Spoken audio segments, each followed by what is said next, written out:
তো বন্ধুরা দেখতে পাচ্ছেন চলে আসলাম চট্টগ্রাম হালিশহর সাগরিকা সি বিচে।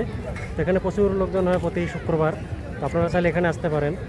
আর আপনাদেরকে এই মেসেজটা দেওয়ার জন্যই আমি আজকে আসলাম এখানে ঘুরতে। তো আসলে সত্যি খুব সুন্দর, এতদিন আসেনি আর আপনাদেরকেও ভিডিও দেয়নি।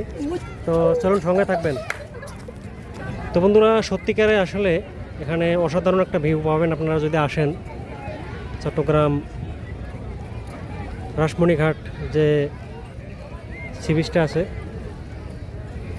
তো চলুন আপনাদেরকে আমি একটু দেখানোর চেষ্টা করব। সব জায়গায় আমরা ঘুরে ঘুরে দেখবো আজকে, আর পুরো বিচটাই আমি আপনাদেরকে দেখানোর চেষ্টা করব। তো এখানে সত্যি সুন্দর সুন্দর একটি জায়গা আপনাদেরকে আমি আজকে দেখানোর চেষ্টা করব। তো যারা চট্টগ্রামে আছেন সম্ভব হলে এখানে আসবেন, আর চট্টগ্রাম ঘুরতে আসলে বাইরের ডিস্ট্রিক্ট থেকে এখানে এসে ঘুরে যাবেন। তো চলুন আমরা দেখতে থাকি। তো বন্ধুরা দেখতে পাচ্ছেন এখানে প্রচুর লোকজন, আজকে শুক্রবার। তো এখন যেহেতু বর্ষাকাল, চারিদিকে পানি আছে আর গাছপালাগুলো একদম সবুজ। তো আপনাদেরকে আমি দেখানোর চেষ্টা করবো। আর আমার পিছনে যে দেখতে পাচ্ছেন অনেক ছেলেরা ফুটবল খেলতেছে। তো চলুন আমরা একটু ফুটবল খেলা দেখবো। তো দেখতে পাচ্ছেন এখানে আর্জেন্টিনা ব্রাজিলের খেলা চলতেছে। তো চলুন আমরা ওইদিকে যাব, ওইদিকে যাচ্ছি।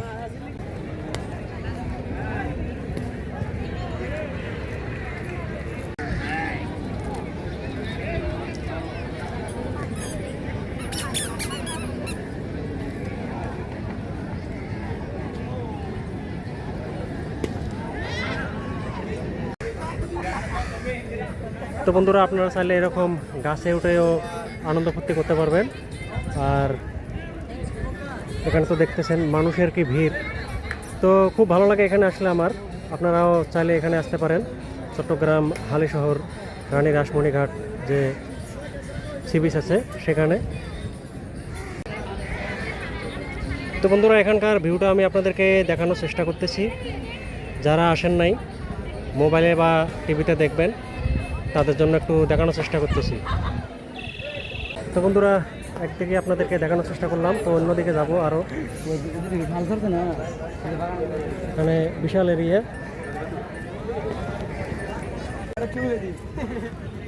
তো বন্ধুরা আসলে সত্যি এখানে একটা অসাধারণ ভিউ। তো আপনারা আসবেন, খুব ভালো লাগবে। আমার ভালো লাগতেছে, আপনাদেরকে দেখানোর চেষ্টা করতেছি। তো অসাধারণ ভিউ সত্যি। তো আসলে অল্প টাকায় এখানে ভ্রমণ করতে আসাটা খুব ভাগ্যের ব্যাপার। তো বন্ধুরা এমন একটা সময়ে আসছে এখানে, তো আসলে সত্যিকারে কি বলবো, প্রচুর একটা সুন্দর ভিউ। আর বিকেল টাইমে আসছি, আপনারা চাইলে আপনারাও বিকেলে আসতে পারেন। তো সকালের দিকেও লোকজন এখানে থাকে, তো বিকালে প্রচুর লোকজন থাকে। আর যে কোনো ছুটির দিনে আপনারা এখানে আসতে পারেন। তো ছুটির দিনে আসলে প্রচুর লোকজন দেখতে পারবেন, আর পুরো এলাকাটা ঘুরে দেখতে পারবেন। অনেক বিশাল বড় এরিয়া। তো আপনাদেরকে আমি দেখানোর চেষ্টা করব। তারও যাব সামনে সাগর। তো সাগরটা দেখার জন্য আমি আসলাম। আর এটা হচ্ছে সমুদ্র পার যে গাছগুলো আছে, এখানে একটা বিশাল বড় বাগান আছে। এই বাগানে আপনারা ঘুরতে পারবেন, এখানে প্রচুর শান্তি লাগে। তো আসলে দেখতে পারবেন। তো বন্ধুরা চট্টগ্রাম সাগরিকা সি বিচে যারা ঘুরতে আসবেন অবশ্যই সূর্যাস্তটা দেখে যাবেন। এখানে একটা আসলে অসাধারণ ভিউ। তো আজ এ পর্যন্তই, সবাই ভালো থাকবেন।